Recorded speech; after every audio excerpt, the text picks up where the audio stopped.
هلیون که خونسریه تکنین خلبان بمرده.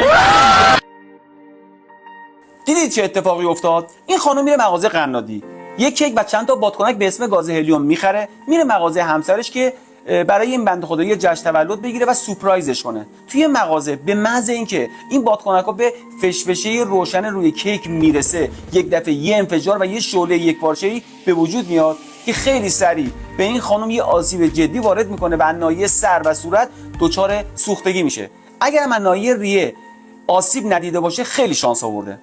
دوستای عزیز من، گاز هلیوم یه گاز بی خطریه، یه گاز خنثیه، یعنی نه قابل اشتعال نه قابل انفجاره، که اصطلاحاً بهش میگن گاز نجیب، یه گاز ایمن که برای هیچ کس هیچ خطری نداره. چون از هوا سبکتره، توی بادکنک برای پر کردنش استفاده میکنن که بعد از اینکه بادکنک با این گاز شارژ میشه ولش که میکنی رو هوا معلق میمونه.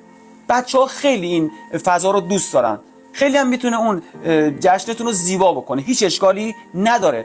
ولی متاسفانه چون گرون قیمته، یه سری افراد سودجو، یه سری افراد بی‌وجدان مثل این فروشنده میان از گازهای جایگزینی مثل گاز شهری، گاز هیدروژن استفاده میکنن که براشون هزینه ای رو نداشته باشه، در حالی که هم قابل اشتعالن هم قابل انفجارن. به محض اینکه توی این بادکنک‌ها شارژ میکنن، توی جشنتون یه شعله کوچیک بهش برسه، اینجوری منفجر میشه، شعله بر میشه و میتونه حوادث ناگواری رو برای شما رقم بزنه.